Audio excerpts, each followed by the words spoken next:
Assalamualaikum warahmatullahi wabarakatuh. Hari ini saya nak buat ulasan perlawanan di antara JDT menentang Sabah, yang mana JDT menang 2-1 hasil jaringan dari Forestry. Tahniah untuk JDT sebab mereka berjaya menang dengan gol minit-minit akhir. Boleh saya katakan JDT punya nama samaran sekarang adalah jaringan detik terakhir atau jaringan di minit terakhir. Jadi boleh saya katakan pada perlawanan semalam kedua-dua pasukan sebenarnya beraksi dengan sangat baik. Mereka saling menyerang dan juga membalas serangan ketika first half, terutamanya ada beberapa percubaan yang boleh dimanfaatkan dan sepatutnya boleh dijaringkan gol, tetapi akibat dari kecemerlangan dari Farizah Malias dan juga Khairul Fahmi dalam menjaga gawang mereka masing-masing telah menyebabkan keputusan 1-1 tu sampailah masa tambahan di minit 90 lebih, barulah JDT boleh membawa pulang 3 mata hasil gol yang dijaringkan oleh Fernando Forestry melalui sepakan percuma. Jadi tanpa membuang masa, mari kita masuk ke dalam ulasan perlawanan. Untuk ulasan perlawanan kali ini, saya akan mulakan dengan pasukan Johor Darul Takzim. Apakah yang saya suka tentang pasukan JDT pada perlawanan ni? Yang pertama yang saya suka tentang pasukan JDT adalah kepelbagaian mereka dan juga bentuk mereka tu pelbagai ketika mereka cuba nak build up daripada bawah. Apa yang dimaksudkan dengan kepelbagaian build up ataupun variation of build up yang cuba dilakukan oleh pasukan JDT? Yang pertama, kita boleh lihat JDT selalunya akan membentuk back two di belakang, iaitu gandingan Shane Lowry dan juga Syahrul Saad, yang mana Shane Lowry dan juga Syahrul Saad ketika mereka cuba untuk build up daripada bawah, mereka akan bertindak sebagai wide centre back, yang mana mereka akan duduk di antara satu sama lain dengan jarak yang jauh. Shane Lowry akan lebih ke bahagian kiri, manakala Syahrul Saad akan lebih kepada bahagian kanan, dan Nacho Insa akan duduk di bahagian tengah untuk menjadi orang yang menjadi general ataupun key player kepada pasukan JDT ketika mereka nak melakukan switch play. Dalam bentuk yang pertama dengan sistem back two ni, JDT telah push ataupun telah memaksa Matthew Davis dan juga Koh Beng Ong untuk bergerak lebih ofensif ke hadapan untuk tambah bilangan player pasukan JDT di hadapan untuk membantu bahagian serangan JDT. Jadi boleh dikatakan Koh Beng dan juga Matt memang akan ke hadapan untuk lebih ofensif. Matt akan untuk membantu Arif Aiman dan Koh Beng lebih untuk membantu Forestry di bahagian kiri. Jadi benda ni lah dalam sistem yang boleh saya katakan antara corak pasukan JDT ketika mereka nak build up. Itu sistem yang pertama. Mereka letak dua wide centre back dan Nacho akan backup di bahagian tengah sebagai defensive midfielder. Sekiranya di counter, Nacho dah ada di bahagian tengah, so tak perlu nak dirisaukan. Dan pemain seperti Syahrul dan juga Shane Lowry akan kembali narrow ataupun kecilkan kawasan mereka di bahagian tengah ataupun kembali rapat lah. And itu cara build up JDT yang pertama pada perlawanan semalam. Cara build up JDT yang kedua adalah dengan sistem back one, iaitu mereka akan meletakkan seorang sahaja centre back di belakang. Kalau anda perasan pada perlawanan semalam, iaitu Syahrul Saad akan berada di hadapan Farizah Malias untuk melakukan build up daripada bawah, dan selebihnya player JDT yang lain akan push ke atas, yang mana kalau di bahagian kiri Shane Lowry akan ambil tempat Koh Beng Ong sebagai left back dan Koh Beng Ong akan naik atas sebagai winger, dan Matthew Davis akan bertindak sebagai right back, dan juga Arif Aiman akan bertindak sebagai winger. Dan Syahrul Saad punya versatile ataupun cara build up untuk kedua pasukan JDT ni ataupun bentuk kedua pasukan JDT build up daripada bawah dengan menggunakan sistem back one ni, mereka akan lebih overload numbers of player di bahagian wide area, dan di bahagian tengah pun akan ada player-player seperti Nacho Insa, Leandro Velasquez, Afiq Fazail, Syafiq Ahmad dan juga Forestry. So mereka ada banyak choice dan juga option, sama ada Syahrul Saad nak buat long ball ataupun nak melakukan build up di bahagian tengah melalui short passing. Jadi benda tu sangat-sangat menarik lah ketika situasi build up daripada JDT.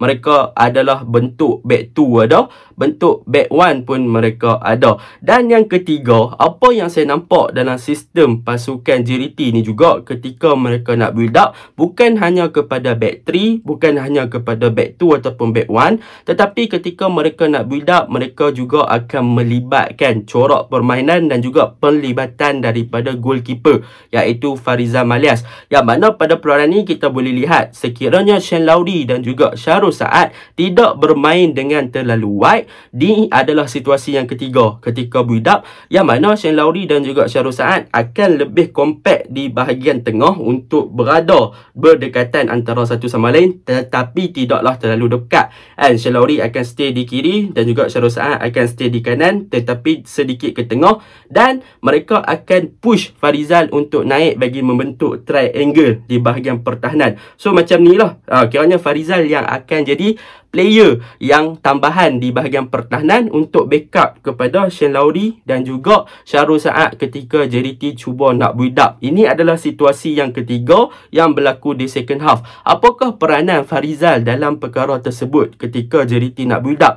Peranan tersebut adalah untuk memastikan yang pemain-pemain di hadapan JDT mampu untuk mencari space dan juga mampu untuk mencari ruang sebelum JDT menghantar hantaran-hantaran ke hadapan. Jadi benda tu yang saya suka sebab goalkeeper pun boleh terlibat dengan build up yang dilakukan oleh pasukan JDT. So Farizal tidaklah terlalu statik di bahagian kotak penalti ataupun di box pasukan JDT, tetapi sebaliknya beliau juga boleh keluar untuk membentuk triangle bersama dengan Shane Lowry dan juga Syarul Saad ketika build up. Ini adalah situasi yang menarik untuk kita bincangkan yang mana JDT boleh menerapkan cara-cara untuk build up dengan cara-cara yang berbeza dalam satu game. Itu adalah perkara yang bagus yang saya nampak daripada sistem build up play yang cuba dilakukan oleh pasukan JDT. Sama ada daripada back 1, back 2 dan juga penglibatan goalkeeper. Mereka memang sangat-sangat cemerlang. Itu perkara pertama yang boleh saya puji. Variation ataupun kepelbagaian mereka dalam sistem ketika build up untuk pasukan JDT. Itu yang pertama. Yang kedua, apakah kunci kepada pasukan JDT punya build up ni sangat-sangat bagus? Yang pertama, yang ada kunci untuk benda ni sangat bagus adalah daripada segi transition. Kenapa saya cakapkan tentang transition? Sebab kita boleh tengok apabila JDT cuba mempelbagaikan cara untuk mereka build up dan mereka ada banyak variasi untuk build up, maka pemain-pemain JDT akan lebih ofensif ke hadapan. Maka kalau sepatutnya apabila pemain-pemain JDT lebih ofensif ke hadapan, maka di bahagian pertahanan juga akan lebih tinggi. Bermaksud JDT akan bermain dengan high line, defensive line yang agak tinggi.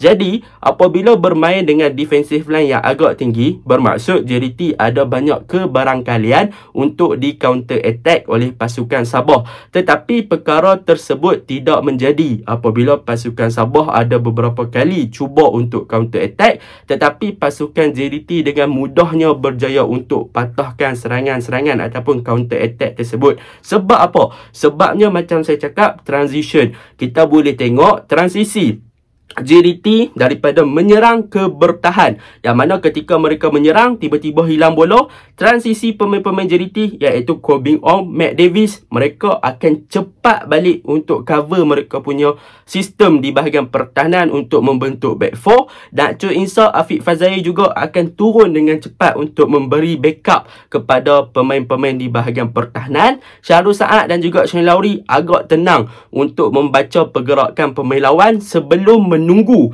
pemain-pemain pertahanan yang lain turun, iaitu Matthew Davis dan juga Koh Beng Ong turun untuk membentuk balik sistem bertahan mereka kepada back 4 dan tunggu Nakcho dan juga Afiq memberi support kepada bahagian pertahanan. So boleh saya katakan transisi mereka memang sangat-sangat bagus, sangat-sangat efisien. Mereka telah memahami antara satu sama lain. So bila bermain dengan sistem back 2 ataupun back 1, Shane Lowry dan juga Syarul Saad mereka pandai untuk delay pemain-pemain lawan dan membiarkan pemain-pemain pasukan JDT iaitu Shane Lowry, iaitu Koh Beng Ong dan juga Matthew Davis untuk kembali kepada posisi asal untuk backup mereka punya pertahanan. Dan transisi mereka daripada bertahan ke menyerang juga agak bagus, yang mana mereka cepat untuk build up, mereka agak bersabar, mereka tunggu timing yang tepat. Jadi kunci utama ni adalah transisi dan juga kesefahaman antara pemain-pemain JDT yang ada dalam padang. Mereka menunjukkan satu aksi yang bagus lah. So mereka faham tugas yang mereka perlu lakukan dan mereka faham mereka perlu cover tempat mereka waktu bila, dan mereka faham apabila mereka perlu naik dan apabila mereka perlu turun. Itu adalah kunci lah kepada variation ataupun variasi build-up yang cuba dilakukan oleh JDT. Itu yang kedua yang saya suka tentang JDT. Yang ketiga, apa yang boleh saya puji tentang JDT pada perlawanan ni adalah tentang bahagian Arif Aiman. Arif Aiman dan juga Matthew Davis pada perlawanan ni nampaknya sangat-sangat efektif di bahagian kanan. Dan yang paling penting, bukan saya nak cakap tentang kelebihan Arif Aiman lah. Arif Aiman kita tahu memang dia punya kelebihan daripada segi dribbling, daripada gelecekan, ball control, dia punya body language, body defense dia memang bagus. Tetapi apa yang saya nampak pada Arif Aiman pada perlawanan ni, dia telah improve dia punya gameplay daripada segi decision making, yang mana kita boleh nampak dia boleh release bola dengan lebih awal. Dia tahu apa yang dia nak buat, sama ada dia nak shoot ataupun dia nak melakukan passing, cutback ataupun crossing, ataupun nak beat pertahanan lawan lagi satu. So bagi saya untuk game ni, Arif Aiman nampak lebih matang. Dia punya gerakan tu dah memang kita tahu sangat lincah. Tetapi daripada segi membuat keputusan, apa yang dia nak lakukan, seterusnya, memang sangat-sangat bagus. Arif Aiman pada game ni memang saya katakan dia improve, terutamanya daripada segi passing. Passing dia memang agak bagus pada game ni. Dia punya closing memang sangat on point. Dia punya cutback pun on point, tapi sayang gagal disambut. Tetapi memang dia improve a lot lah daripada segi decision making dan juga cutback serta crossing yang dilakukan. Kiranya senang cerita, Arif Aiman dia improve a lot daripada segi dia punya passing accuracy. Dia pandai buat keputusan bila nak release ball, bila nak passing, bila nak cross dan sebagainya. So dia dah improve dekat situ dan dia dalam proses untuk menjadi seorang winger yang lebih komplit pada masa akan datang. Saya boleh katakan benda tu. So Arif Aiman sekarang adalah Arif Aiman yang memang akan menjadi pemain-pemain yang berbahaya di bahagian sayap. Itu yang ketiga. Yang keempat, apa yang boleh saya puji tentang JDT ni, tentang bahagian tengah dia, iaitu Afiq Fazail, Nacho Insah, Leandro Velasquez. Ketiga-tiga player ni mempunyai peranan yang berbeza, tetapi mereka berjaya untuk menciptakan gerakan dan juga berjaya untuk kontrol bahagian tengah dengan sangat bagus. Sebab apa? Sebab mereka punya gameplay sangat link up antara satu sama lain, dan build up mereka yang dilakukan di bahagian tengah, bermain short passing, Nacho kepada Afiq, Afiq kepada Leandro, Leandro balik kepada Nacho dan sebagainya.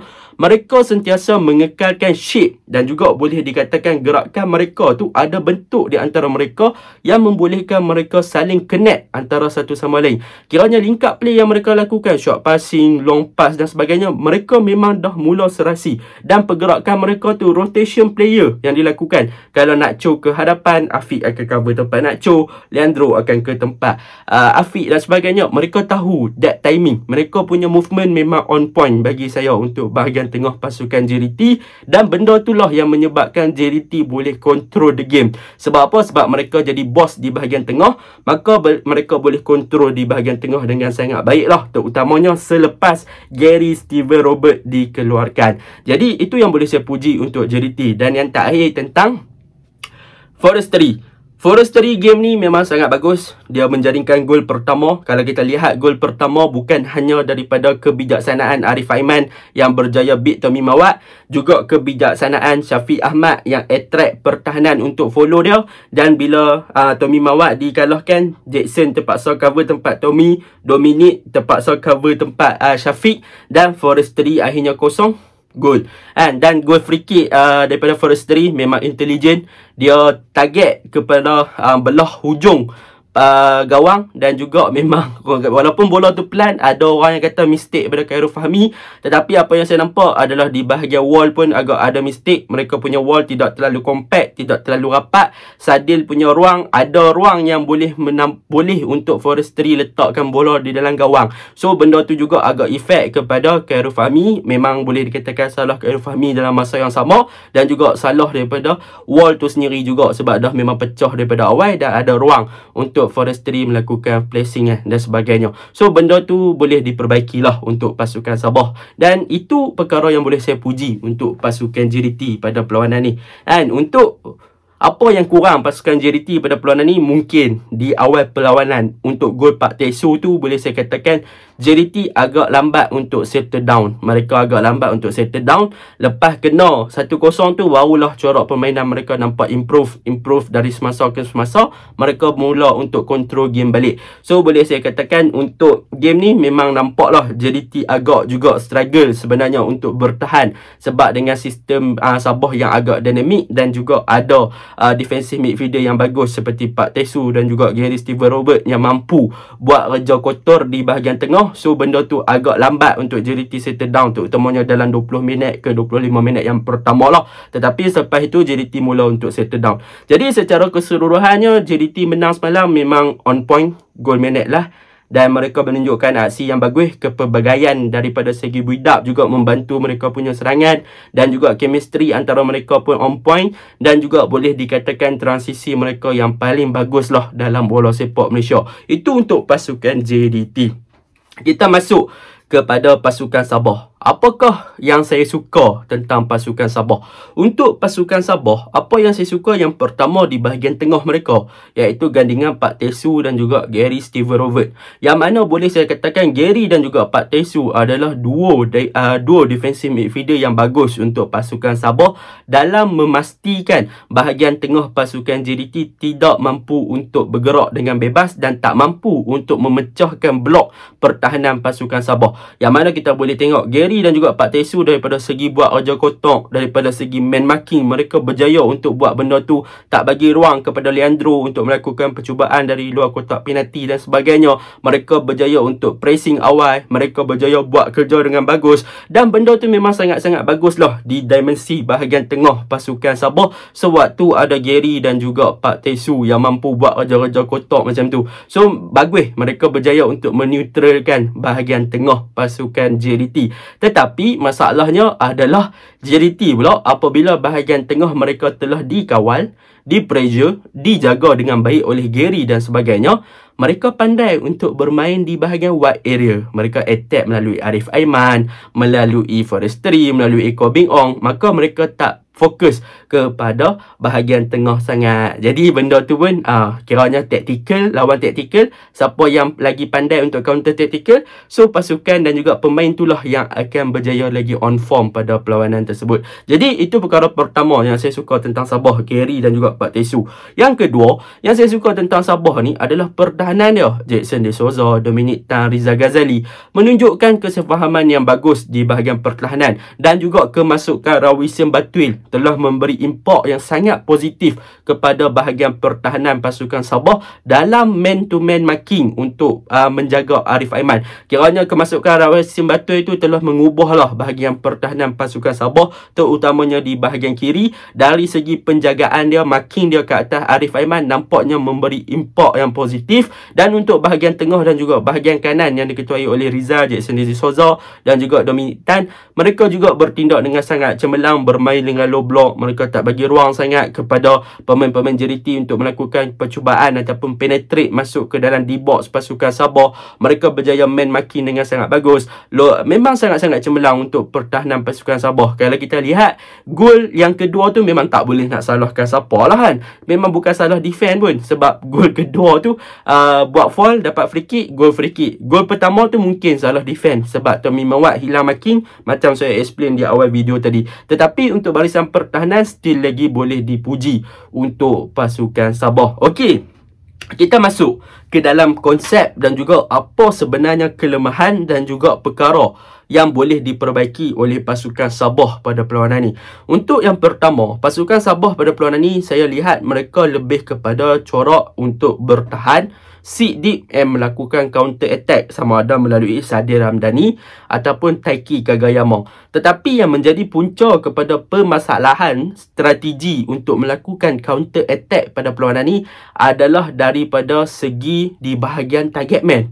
Bukannya di bahagian winger, bukannya di bahagian Sadil, bukannya di bahagian Taiki. Sebab kedua-dua player ni boleh dikatakan Sadil agak hidup, dia dapat bola, dia boleh push bola ke hadapan. Tetapi masalahnya apabila corak serangan sebegitu yang cuba dilakukan oleh pasukan Sabah, pemain-pemain Sabah terutamanya bila Sadil dapat bola, ataupun Taiki Kagayama dapat bola, pemain-pemain ini terlalu bersendirian ataupun boleh dikatakan mereka terlalu isolate. Tiada support daripada bahagian serangan ataupun bahagian tengah ataupun bahagian fullback untuk backup kepada mereka ini ketika mereka cuba melakukan counter attack. Kita boleh tengok ada satu situasi Sadir dapat bola, dia bawa bola pergi depan, Kobe on tackle macam tu saja. Sebab apa? Sebab tak ada support. Jadi masalah utama dia adalah terletak di bahagian serangan, dan juga weakest point ataupun weakest link pasukan Sabah adalah pemain yang mampu beraksi sebagai number 10, iaitu attacking midfielder. Mereka tak ada player tu, walaupun Badrul Bahtiar ditugaskan kepada number 10, tapi sebenarnya Badrul Bahtiar lebih kepada second striker, bukannya pure number 10. So benda tu yang agak kritikal untuk pasukan Sabah di bahagian tengah. Mereka dah ada 2 defensive midfielder yang bagus, tetapi mereka tak ada seorang yang boleh connectkan antara bahagian serangan, bahagian tengah ke bahagian serangan. Itu weakest point yang satu. Walaupun mereka mempunyai winger yang laju, tetapi mereka tak ada orang yang menjadi connector. Tu yang pertama. Yang kedua adalah peranan Embalo. Embalo bagi saya, he is not the target man yang proper untuk pasukan Sabah. Dia adalah scammer. Dia corak permainan, tak memberi impact yang positif kepada bahagian serangan. Dia tak boleh nak hold up game, dia tak boleh nak hold ball langsung, dia tak boleh nak create space, dia tak pandai nak cari ruang sendiri. Memang itu yang menjadi punca juga kepada bahagian serangan pasukan Sabah. Bila Sadir dapat bola, Embalo tak ada. Embalo tak minta, Embalo tak cari ruang untuk Sadir pass. Taiki dapat bola, tak ada, tak boleh nak pass dan sebagainya. So benda tu juga agak impact yang negatif lah kepada bahagian serangan pasukan Sabah. Jadi benda tu memang perlu diimprove untuk pasukan Sabah. Dan yang seterusnya yang perlu diimprove oleh pasukan Sabah, tetapi benda ni telah diimprove lah, telah diperbaiki oleh pasukan Sabah, iaitu kita boleh tengok bagaimana kebijaksanaan Datuk Ong Kim Swee selepas Tommy Mawat beberapa kali ditewaskan oleh Arif Aiman, dan dia membuat keputusan untuk membawa masuk Rawisin Batuil. Mungkin Datuk Ong Kim Swee boleh membuat keputusan itu sebelum game. Bermaksud dia tahu Tommy Mawat is not the typical pemain yang boleh bertahan dengan sangat baik ataupun man to man marking. Sebab apa? Sebab Tommy Mawat is the typical yang lebih ofensif. Jadi apabila ditugaskan untuk menjaga pemain yang lincah seperti Arif Aiman, mungkin memerlukan seorang player yang mempunyai defensive style yang lebih bagus, man to man marking yang lebih bagus, physical yang lebih bagus, kiranya more to defensive player. So sepatutnya kemungkinan besar Rawisin sepatutnya diletakkan sebagai first 11 lah untuk menjaga Arif Aiman berbanding Tommy Mawat. Sebab Tommy Mawat more to attacking kan. Dia memang more to attacking. Kalau kita tengok mostly game Sabah, dia more to attacking. Mungkin itu kesilapan kecil lah yang dilakukan oleh Datuk Ong Kim Swee yang telah dibayar, dan dalam masa yang sama Datuk Ong Kim Swee juga cepat mengenal pasti benda tu, so dia buat perubahan. Jadi secara rumusnya, secara kompletnya, untuk pasukan Sabah, mereka bermain dengan baik secara bertahan. Counter yang bagus, ada winger yang laju, tapi focus point bahagian striker tak memberi apa-apa impact, tak boleh nak backup kepada bahagian serangan. Target man Embalo is not functioning.